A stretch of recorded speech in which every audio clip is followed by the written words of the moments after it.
Hey guys, I hope you heard John ask you to save the date last week, May 24. We're going to have our first in-person worship service in our sanctuary. We're going to change the times just a little bit. The first service will be at 9 o'clock. The second service will be at 11 o'clock. That extra 30 minutes in between will give us some time to sanitize the facility a little bit and keep people from clustering a little bit in our foyer as they transition between services. We're pretty excited about that. We're going to have two venues. Not only will we be worshiping in our main sanctuary, but we're going to set up the student sanctuary, not necessarily as an overflow, but as an alternative worship space. We'll be able to put quite a few people in there and maintain the social distancing that we've been asked to honor.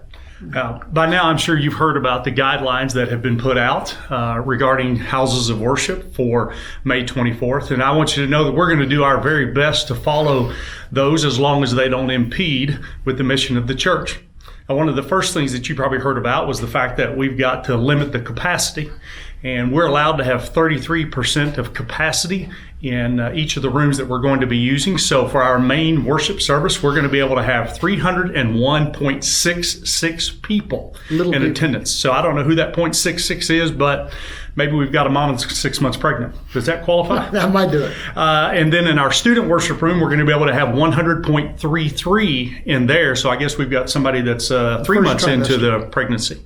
And the room setup's going to be a little bit different than we normally do. You know, we're going to have to create some space. We're going to widen the rows, widen the aisles, but it's still going to allow families to be able to sit together. And so we're excited about that.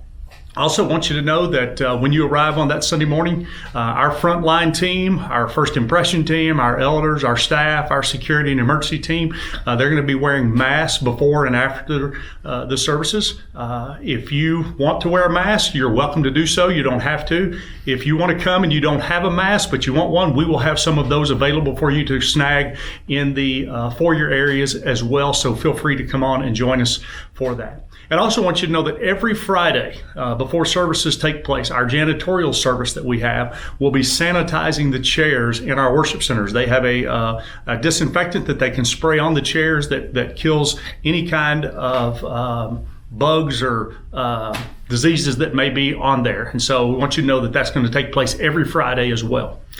Guys, I hope you can see that our leadership is very concerned about the physical well-being of our Capital City Christian Church family. And I can also assure you that they are even more concerned about the spiritual well-being of our church family, as they ought to be, as our spiritual life is infinitely more important. Guys, we are on a mission from God. Our mission from God is to win people to Christ and to grow them up as Christ-driven 24/7 Jesus followers. And it's been very difficult for us to carry out both parts of that mission over the past couple of months, and we are really eager to get back to getting it done. Now, we will be publishing the safety recommendations, and we're going to be following them as closely as we can without sacrificing the mission of the church. We're going to be working to keep our people both physically safe and spiritually challenged.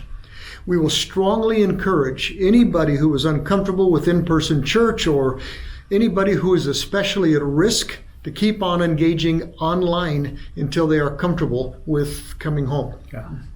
Now, what's worship going to look like when you show up here on Sunday, May 24th? Now, when you arrive, you're going to find that all of our doors are going to be propped open so that you don't have to grab a door handle when you come in that day.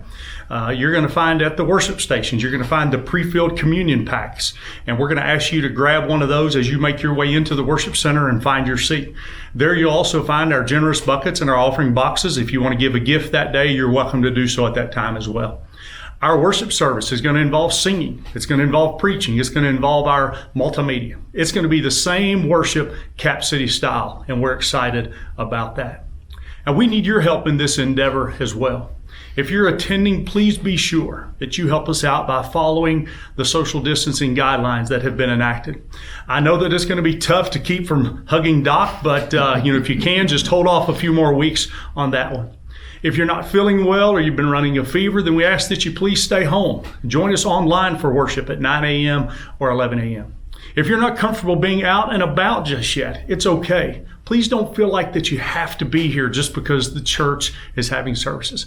But please know we're going to do everything that we can to keep our families safe and healthy.